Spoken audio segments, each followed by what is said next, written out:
The workshop in Wollongong smells of cutting oil and welded steel when the telegram arrives in July 1941. Evelyn Owen, 24 years old, has been called to military service, but the army wants him as an infantryman, not an inventor. The submachine gun prototype sitting on his workbench, 3 years of modification and testing, will be left behind, another private citizen's idea filed away and forgotten. Owen's father, a manager at a local factory, looks at the weapon and sees wasted potential. He contacts a friend in the Australian Military Procurement Office, not through official channels, but through the informal network of men who know how things actually get done when bureaucracy moves too slowly. The weapon arrives at the Army Inventions Board in a wooden crate, anonymous among hundreds of civilian submissions. Most are dismissed within minutes. Impractical mechanisms, dangerous designs, solutions searching for problems that do not exist. Owen's gun nearly suffers the same fate. The top-mounted magazine looks wrong to evaluators trained on British Sten guns and American Thompson submachine guns. Magazines belong on the side or underneath, where they balance the weapon and allow prone firing positions. A magazine jutting upward from the receiver seems amateurish, a design error from someone who does not understand infantry combat. But Australia in 1941 operates under different rules than Australia in 1939. The fall of Singapore is 6 months away, but intelligence reports already suggest the fortress may not hold. Pacific naval aviation has demonstrated capabilities that render previous strategic assumptions obsolete. The Australian government faces a possibility never seriously contemplated, facing a land struggle on home territory with whatever weapons can be manufactured locally. Importing arms from Britain means crossing submarine-infested waters. Importing from America means competing with British orders and waiting for production capacity still ramping up from peacetime levels. A test firing is scheduled. Owen, still in uniform at a training camp, does not attend. The evaluators load the magazine, chamber around, and fire. The weapon cycles smoothly. They fire again. They empty the magazine in a sustained burst. The bolt returns to the open position, and they inspect the mechanism. No jams, no failures, no stoppages. They reload and fire again, this time deliberately loosening their grip to test how the weapon handles under poor control. It continues firing. They pour sand into the action, a test meant to induce failure, then fire again without cleaning. The Owen gun absorbs the contamination and keeps cycling. The evaluators look at each other. This crude-looking weapon, assembled from stampings and bent metal, performs better under stress than guns produced by established manufacturers with decades of experience. The top magazine, initially seen as a flaw, prevents debris from entering the action during the most common failure scenario. Dirt kicked up during firing or dropped into the mechanism during field handling. Gravity assists feeding, compensating for weak magazine springs or worn followers. The design is not elegant, but it functions. A second telegram goes to Evelyn Owen's military unit. He is being reassigned to weapons development. The prototype is not going into a file cabinet, it is going into production. If stories like this help you see how engineering quietly shaped history, tell us in the comments what surprised you so far. And stay with us for the next chapter. Evelyn Owen returns to Wollongong in August 1941 with orders to refine his design for mass production, but he returns to a town that has no experience manufacturing firearms. The Lissart steelworks can roll sheet metal. The Port Kembla engineering shops can machine parts for mining equipment. Local welders understand structural fabrication, not precision weapon assembly. Owen does not have access to military arsenals or engineering teams from established arms manufacturers. He has his father's connections, a handful of skilled machinists willing to work after hours, and pressure from military procurement officers who want production to begin within months, not years. The original prototype used components Owen fabricated individually, filing parts by hand until they fit together. Mass production requires standardization, interchangeable parts, and processes that semi-skilled workers can execute repeatedly without variation. Owen begins stripping away everything that requires precision. The barrel becomes a simple steel tube with rifling and a chamber, nothing more. The bolt is a solid steel cylinder with a fixed firing pin, no separate pin, no springs, no small parts that might be lost during field maintenance. The receiver is formed from bent sheet metal, welded at the seams, with no machine surfaces beyond the bolt track. Even the magazine is simplified. A steel box with a follower and spring, no complex feed lips or advanced geometry. British evaluators from the Small Arms Committee arrive in September to inspect the design. They bring experience from Enfield and Birmingham, from arsenals where firearms have been manufactured since the 19th century. They examine Owen's prototype and immediately catalogue its deficiencies. The top magazine creates an awkward profile. The barrel shroud adds unnecessary weight. The sights are crude and imprecise. The finish is rough. They compare it to the Sten gun, already in production across Britain and Canada. Lighter, more compact, cheaper to manufacture. The Sten uses a side-mounted magazine that allows flat-prone positions. The Sten can be produced for less than £3 sterling per unit. Why, they ask, should Australia invest in an inferior local design when proven weapons can be imported? Owen does not argue aesthetics or doctrine. He asks for a field trial. The evaluators agree, expecting the test to confirm their assessment. 2 Owen guns and 2 Sten guns are taken to a beach near Sydney, where conditions simulate tropical humidity and sand exposure. Each weapon is fired, then partially buried in wet sand, then fired again without cleaning. The test is repeated. Fire, submerge in salt water, shake off excess water, fire again. Then the decisive trial. The weapons are left outside overnight in a rainstorm, collected in the morning still dripping, and fired immediately. Both Sten guns jam within the first magazine. The side-mounted magazine, designed for balanced handling, collects water and debris that feeds directly into the action. The tight tolerances required for lightweight become vulnerabilities when contamination enters the mechanism. Both Owen guns fire continuously.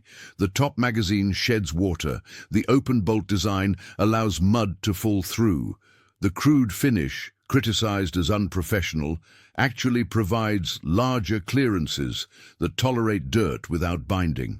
The British evaluators filed their report. The Owen gun is unsuitable for European operations, but may have applications in tropical environments.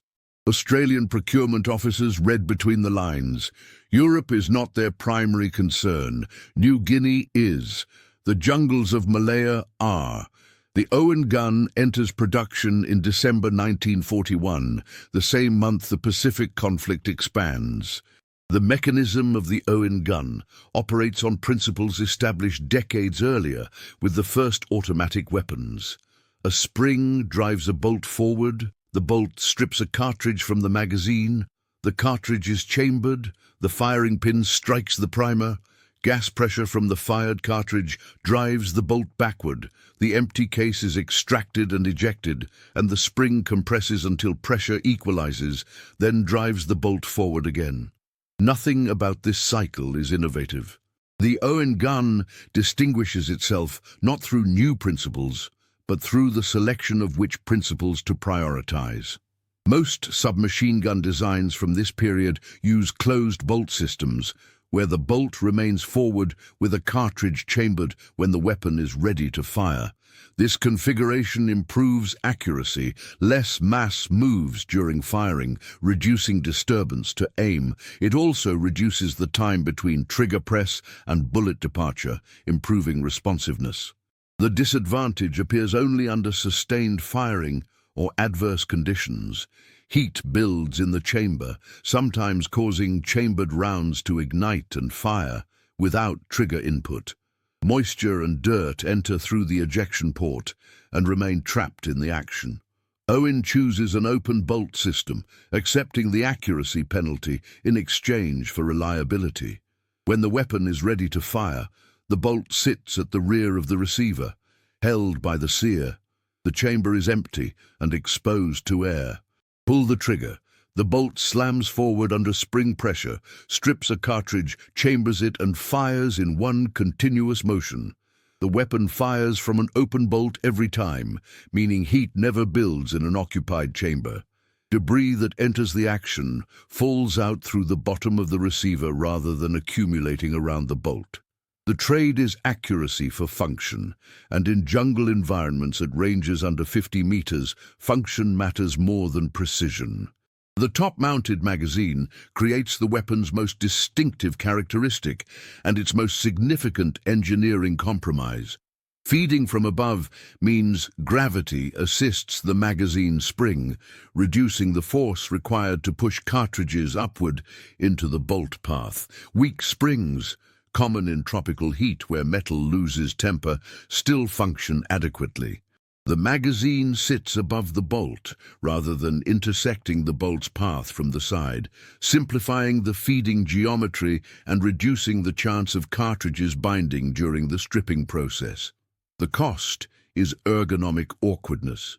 The sights must offset to the left side of the receiver to provide a clear view past the magazine. The weapon cannot be fired from a flat prone position without the magazine digging into the ground. Reloading requires raising the weapon to chest height to remove and insert magazines from the top. Every tactical manual written for submachine guns assumes side or bottom magazines, and every technique must be modified for the Owens configuration. Field reports from New Guinea indicate personnel adapt within days. The offset sights prove adequate for close-range engagement. Prone firing positions are rarely used in jungle terrain where visibility extends only meters ahead. Reloading speed matters less than the weapon's willingness to fire after being dragged through mud, submerged in river crossings, and exposed to rain that falls continuously for days. The Owen gun's awkwardness becomes invisible against the backdrop of reliability, and reliability in the jungle is the only specification that matters.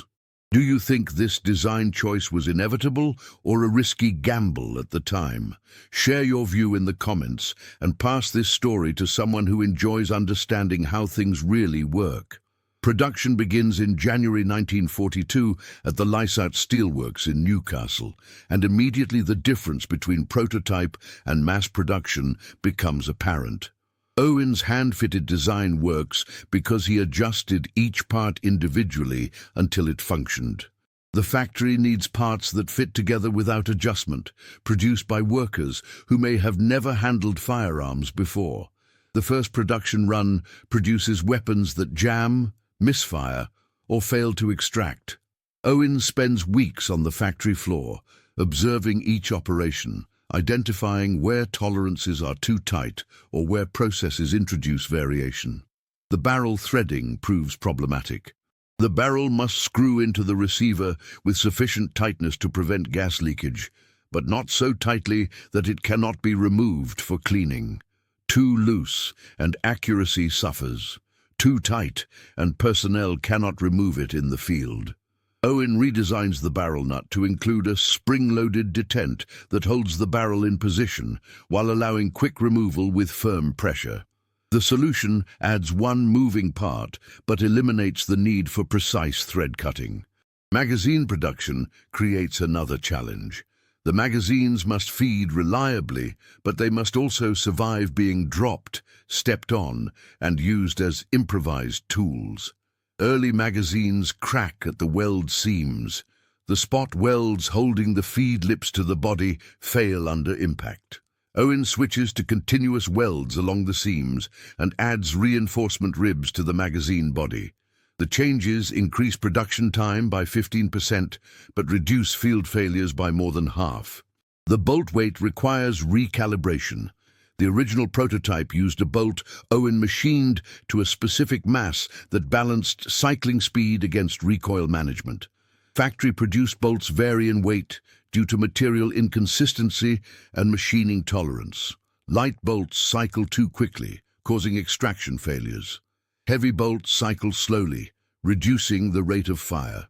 Owen establishes a weight specification with narrow tolerance and institutes a weighing procedure during assembly. Bolts outside the acceptable range are remachined or scrapped. By March 1942, production reaches 30 guns per day. By June, the rate climbs to 50. The weapons enter service with units training for deployment to New Guinea. The personnel complain about the weight. The Owen gun at 9.5 pounds is heavier than the Sten, and the awkward magazine position. After their first patrol in jungle conditions, the complaints cease. The Owen gun fires after river crossings. It fires after being dropped in mud. It fires after rain saturates every piece of equipment carried. The Sten guns issued to some units jam within hours. Field maintenance reports flow back to the factory, and Owen incorporates modifications into production. The barrel cooling shroud is perforated to reduce weight without compromising structural integrity. The stock is shortened slightly to improve maneuverability in dense vegetation. The sling mounting points are reinforced after reports of failures when the weapon is slung across the back during climbing. Each change is small, but collectively they transform the design from functional prototype to reliable field weapon. By late 1942, production exceeds 100 units per day. The Owen gun is no longer experimental. It is standard issue for regional forces operating in the Pacific Theater, and personnel request it specifically when given a choice of weapons. The jungle has tested the design more thoroughly than any laboratory trial, and the design has passed. The final curiosity that defines the Owen gun emerges not from engineering intention, but from operational reality observed by those who carry the weapon through campaigns in New Guinea, Bougainville, and Borneo. The top-mounted magazine, initially criticized as poor ergonomics and later tolerated as an acceptable trade for reliability, reveals a third characteristic no one anticipated: tactical adaptability in environments where conventional weapon handling becomes impossible. Jungle environments in the Southwest Pacific operate under constraints that invalidate most standard doctrine. Visibility extends 5 to 15 meters in primary rainforest. Movement occurs along narrow trails, flanked by vegetation too dense to penetrate. River crossings happen multiple times per day, often in water deep enough to submerge equipment. Rain falls with intensity that soaks through any protective covering. The ground alternates between mud that clings to everything and coral that shreds equipment and skin. Engagements occur suddenly, at ranges where aimed fire is less relevant than sustained volume. In these conditions, the Owen gun's top magazine allows a person to carry the weapon in positions impossible with side-fed designs. The weapon can be held horizontally beneath the arm during river crossings, keeping the magazine and action above water while the hands remain free to grip ropes or maintain balance. It can be slung across the back with the magazine pointed downward, preventing it from snagging on overhead vegetation during movement. It can be braced against the hip during firing, with the magazine clear of the body, allowing sustained fire without magazine interference. More significantly, the top magazine prevents debris intrusion during the specific action most common in jungle environments, firing from a crouched or kneeling position while moving forward. Side-mounted magazines on the Sten and Thompson collect dirt kicked up by the individual's own movement. Bottom-mounted magazines on other designs drag through mud during low approaches. The Owen gun's magazine remains elevated, clear of ground-level contamination. The functional advantage is not theoretical. It is documented in after-action reports where personnel describe firing while advancing through mud, through streams, through terrain, where stopping to clear a jam means losing momentum. The curiosity extends to maintenance. The top magazine, combined with the open bolt design, creates a self-draining mechanism. Water that enters the receiver during immersion flows downward and out through the ejection port when the weapon is held upright. Mud that enters during firing falls through under gravity. The weapon effectively cleans itself through orientation and gravity rather than requiring manual intervention. It is discovered that the Owen gun can be fired immediately after submersion, allowed to drain while moving, and continue operations without formal cleaning until the end of a patrol. This characteristic was never specified in the design requirements. Owen placed the magazine on top to simplify feeding geometry and leverage gravity to assist the magazine spring.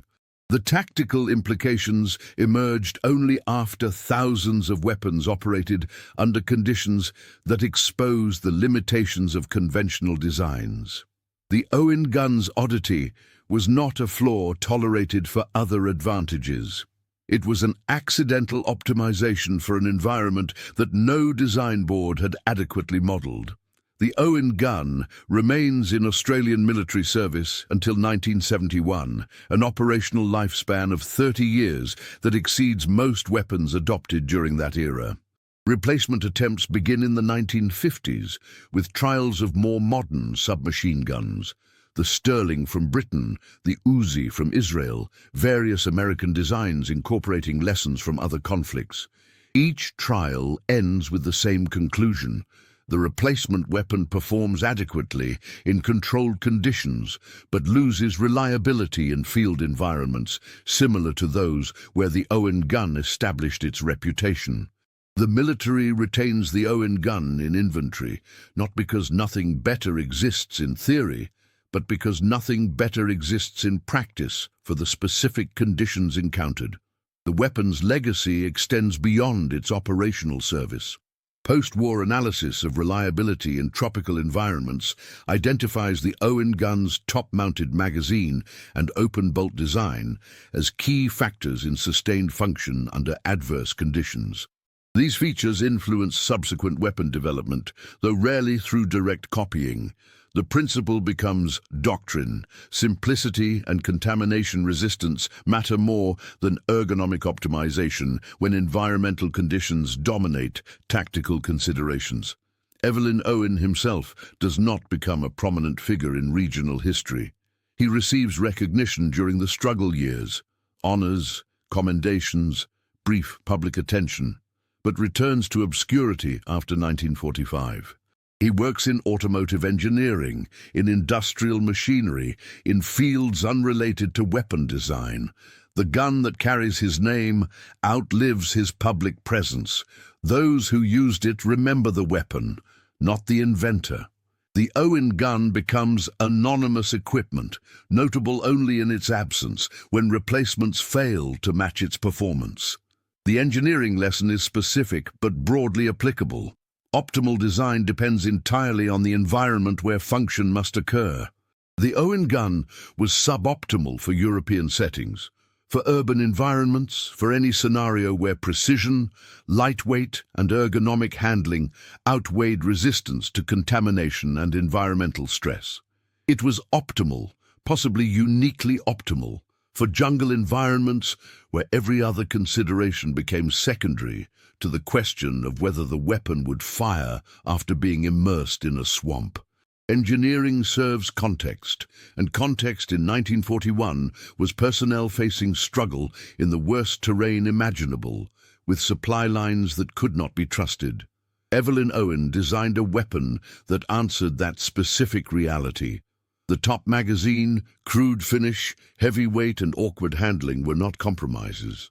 They were solutions to problems that only became visible when the weapon was carried into environments where elegant engineering became a liability and brutal simplicity became the only viable approach.